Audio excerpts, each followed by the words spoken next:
Hello again everyone, it's Liam from Gaming Master Race here and welcome to another Gaming Pickups video. I'm going to be doing these on a monthly basis rather than just ad hocly. That gives me a chance to build up the collection and kind of demonstrate a few more than normal. This one's going to be a little bit different as well. I've already checked the condition of the game, so I'm not going to be going through the cases, the discs or the instruction. We're just going to go through the games, where I got it from and how much I paid for it. So we're going to jump straight into things here, starting off with Resident Evil 3 on the Xbox One. Now, I've been playing this on the Series X. I don't think the Series X version's got any advantages over the Xbox One version, but I've been really getting into the Resident Evil games recently. I've played Resident Evil 2 just finished, which was actually really short, so I thought I'd continue on with Resident Evil 3. So far it's a brilliant game, absolutely loving it, although I have had to put the difficulty down to assisted rather than normal because I did think that the game's difficulty was too hard. I was getting munched on way too much. So that's the first one there. I've got this from Amazon and this one cost me £23 I believe at the time. Secondly, Resident Evil 6. So as I say, I've been trying to collect these games now because I've been really enjoying them. I played the first Resident Evil on Xbox One, the remake, Resident Evil 2, and I'm currently going through 3. Number 6 is one that I needed. So again, yeah, this is a really good condition game, to be perfectly honest with you. And I got this one from eBay and it only set me back £1.50, so there's absolutely no arguing that. It's really looking forward to finally making my way over to that one. You can probably go ahead and play a drinking game with this video, because I'll probably end up saying quite a lot, because when I'm off script I struggle to find what to say and I end up tripping over my own words more often than I don't. Anyway, so you probably already saw that. Then I've now got Resident Evil 7. Again, this one actually set me back £18 from Shop 2. It's brand new, as was Resident Evil 3. Obviously Resident Evil 6 was not brand new. Resident Evil 7 was brand new from Shop 2, £18. Again, you know, I'm really looking forward to finally making my way to this game, because this is the first one that's actually a first-person shooter, so really looking forward to getting through to that and trying it in a different perspective.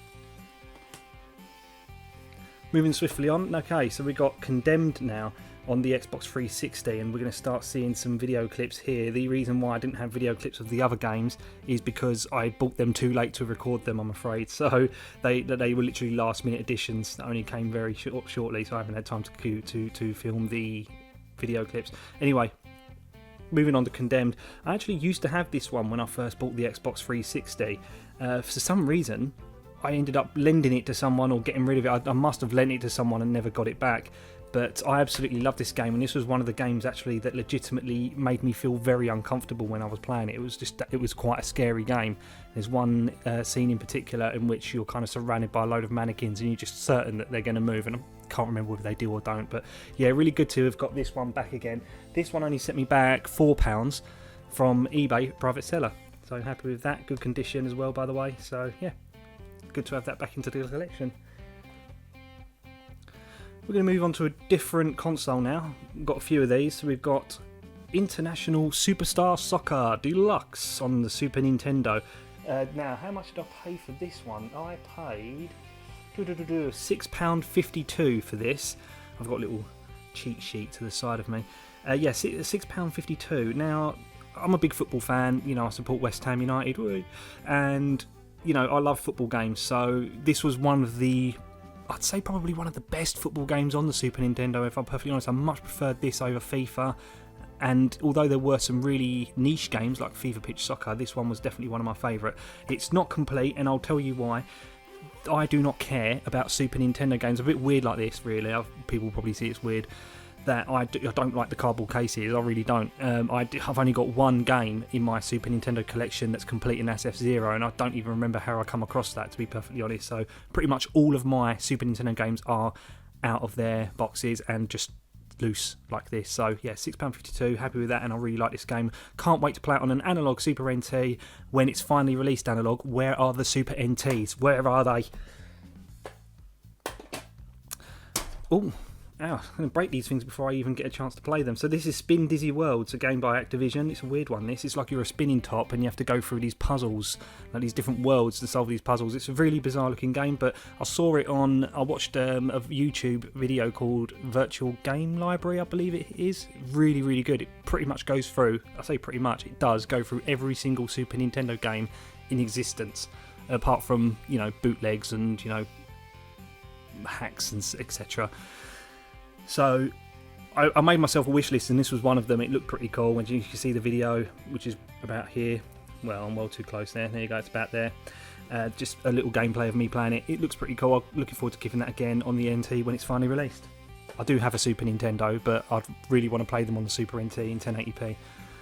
I know I can do that with an emulator, but it's I much prefer having the actual cartridges. Anyway, next one up is Super Tennis. Spin Dizzy Worlds, by the way, I'm going a bit off key here. That was Spin Dizzy Worlds was actually only £4 as well. So really not too bad there.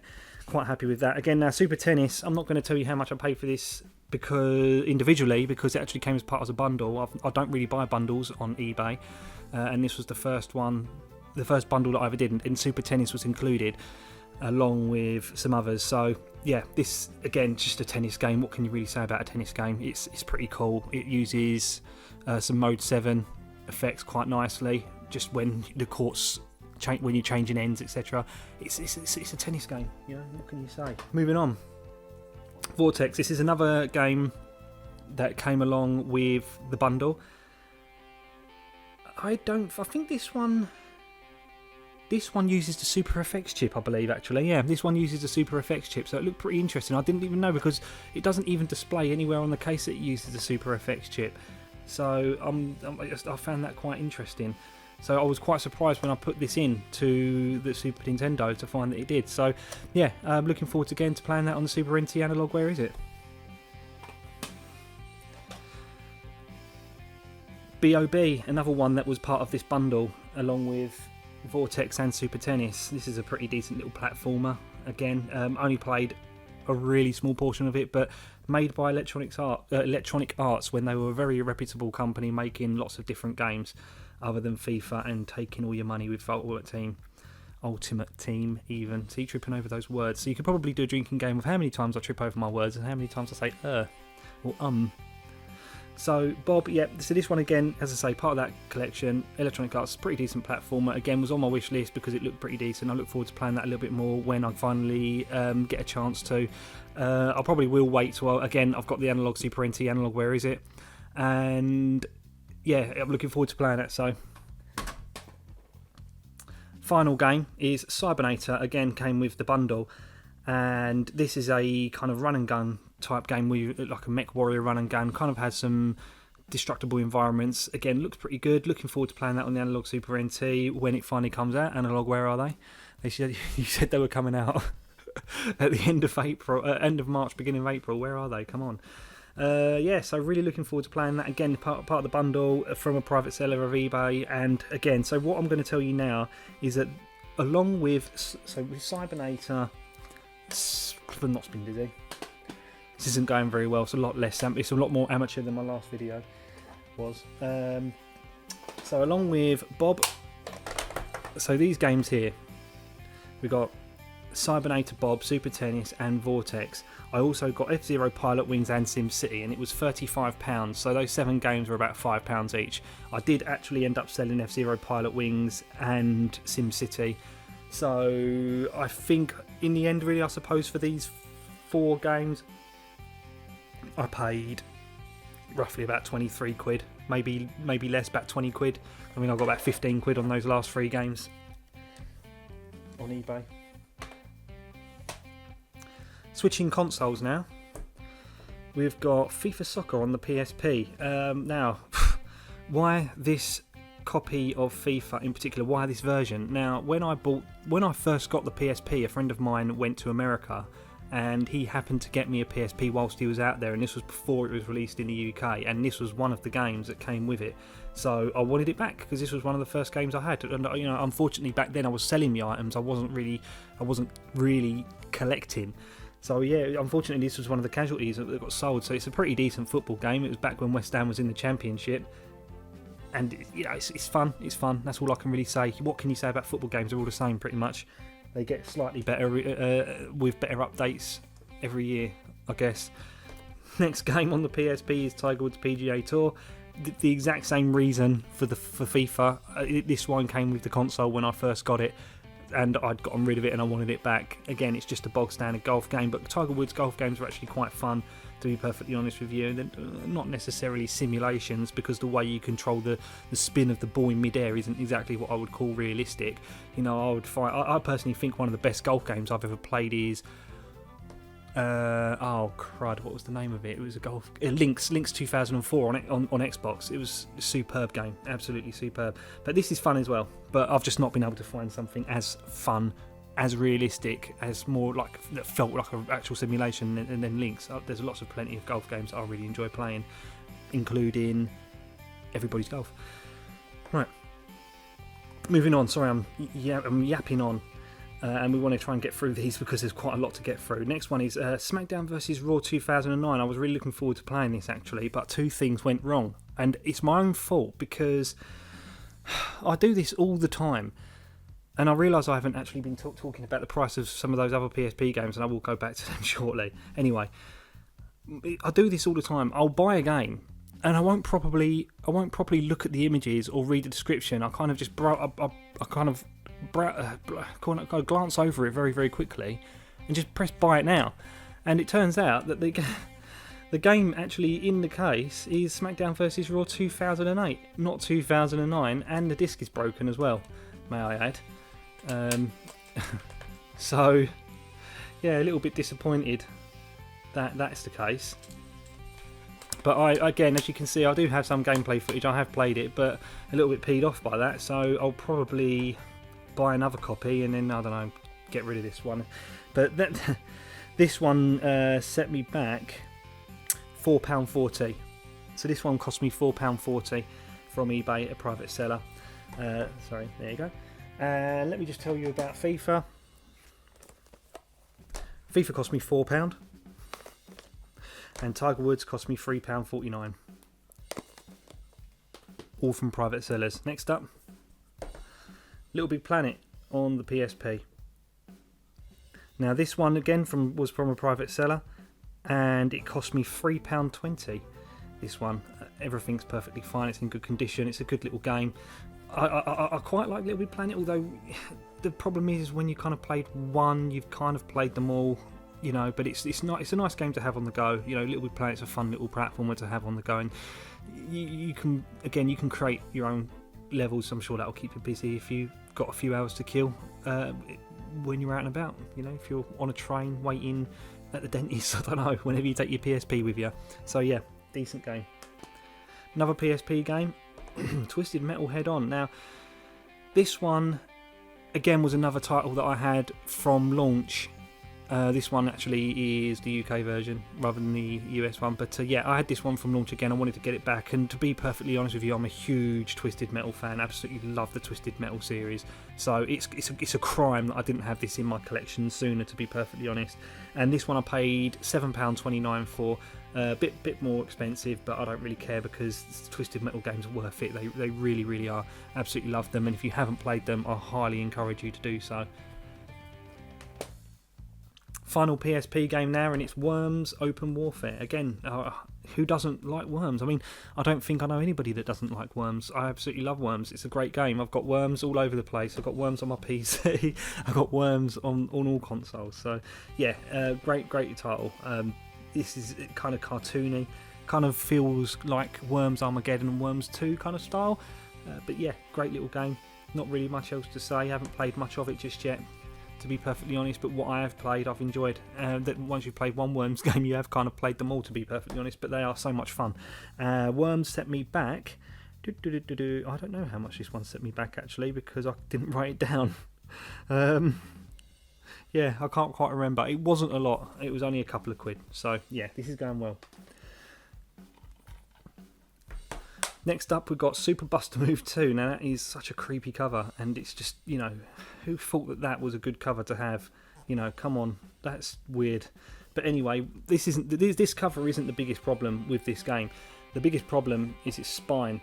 because that does not match every other PS2 game in the collection. It just stands out like a sore thumb.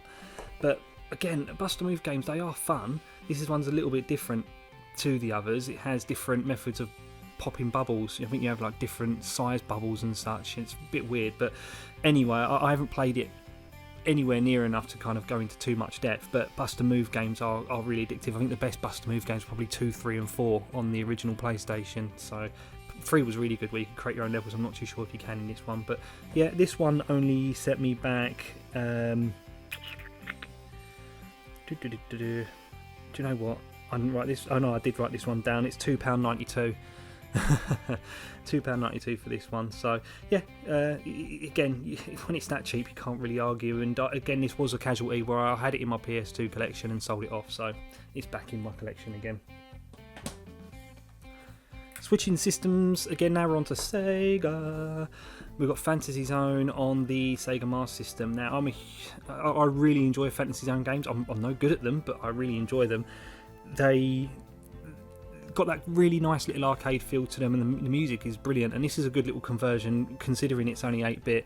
This one is complete. Now when it comes to Sega Mega Drive games and Master System games, I will try and get them complete because I do like the sturdy plastic cases. It's not exactly in the best condition, but for crying out loud, these games are so old that you don't expect them to be absolutely perfect. But I'm happy with this, and I'm not sure if I mentioned it already, but this one set me back £6 on the Sega Master System, so happy to have that in collection.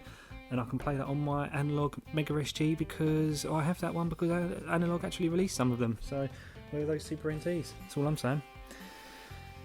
4 games to go, and they're all on the same system. We're going to start off with Batman Returns on the Sega Mega Drive. Now, Batman Returns on the Super Nintendo is an absolutely superb game, and I didn't really get a chance to play this one much, but what I did play of it just doesn't even compare, to be honest. It's a completely different game. It's a platformer for a start. It's not a beat 'em up like Batman the SNES version is, but I didn't really enjoy what I did play of this, but I haven't really kind of given it too much of a chance. It's got an interesting soundtrack as well. It sounds really similar to kind of to James Bond 007, if anyone's played that.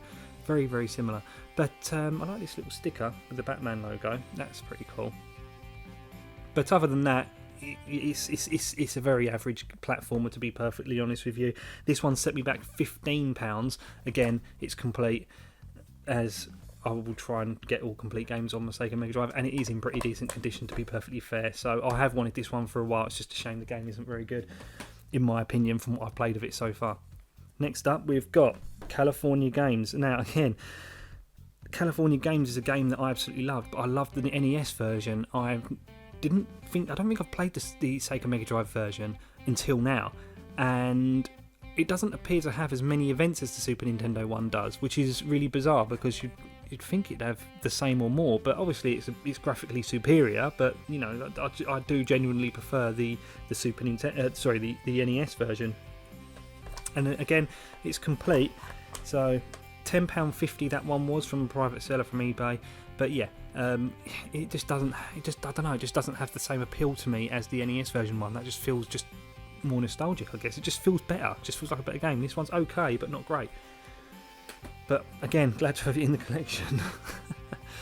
Right, 2 more to go. This one is General Chaos, another game from Electronic Arts, and it's really unique, this, because it kind of has a real-time strategy feel to it. So yeah, when I was looking at this on the video game library on YouTube again, which if you are interested in collecting games, I highly suggest you check out to gain some kind of wish list, which is what I did. It's kind of got, as I say, it's got kind of like a weird real-time strategy to it. I guess early days from Command & Conquer, I guess, showing early signs of that. Well, I say that, but Electronic Arts and Westwood were actually 2 different companies back then, so I'm just chatting crap. But anyway, yeah, it's really interesting. You command 4 different units, and you can have one-on-one battles with each other as well, as you can see from the gameplay. And it's got really nice cover art. I really enjoy the comic book kind of style on the back here with the panels. Really quite nice. This one set me back £12. Again, I didn't mind really paying that for it because the game did look really interesting. It's really unique for the Sega Mega Drive in the day, so I'm looking forward to playing that a little bit more in the future. The final game which I got this month is Space Harrier 2. Now, again, Space Harrier games, they're fine. It's pretty much it. I mean, a lot of people will say, oh, they're absolute classics and stuff, but everyone's taste is going to be different. Everyone's opinion's going to be different, and this version of Space Harrier is okay, but it's not arcade perfect. But I guess it was never going to be. But, yeah, it's okay. It's a nice little arcade game, a decent enough conversion, but it's not something that I'm going to sit and play for hours, not unless I'm trying to beat a high score or if there's some sort of community challenge, which I'll end up losing anyway, because I'm just not very good at many games, to be perfectly honest with you. So, yeah, Space Harrier 2, this one set me back £8.95, again from a private seller. Again, it's complete, but not in the best of condition, if I'm perfectly honest. It's kind of like had some kind of water damage there. But it plays, and that's all that really matters.